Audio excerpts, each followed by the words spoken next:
जिल्हा परिषद आणि 28 पंचायत समितीचे उमेदवार हे 14 आणि 28 म्हणजे 42 उमेदवार पूर्णपणे उमेदवार कोण असावेत याचा निर्णय झालेला आहे। ह्या 14 जागांपैकी मी सर्वसाधारणपणे कोकणामध्ये 2 समाज मोठे आहेत, एक कुणबी दुसरा मराठा।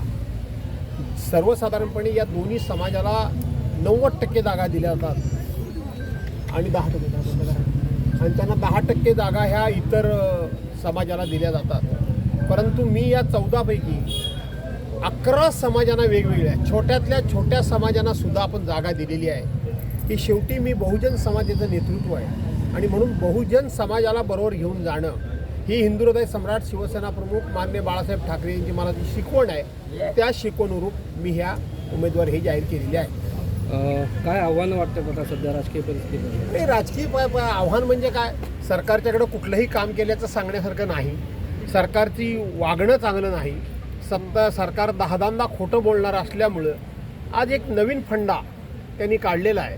पूर्वी EVMची मशीनमध्ये चोरी करायची, त्याच्यानंतर मतपत्रिके चोऱ्या करणं झालं, त्याच्यानंतर विरोधी पक्षाचे उमेदवारच पळवणं झालं, नेते पळवणं झालं, लोकप्रतिनिधी पळवणं झालं। मग आता फक्त आणि फक्त पैशाचा महापूर हा त्या ठिकाणी त्या मतदारसंघामध्ये निर्माण करायचा किंवा पैसे वाटायचे आणि निवडणुका जिंकायचा हा नवीन एक फंडा सुरू झालेला आहे।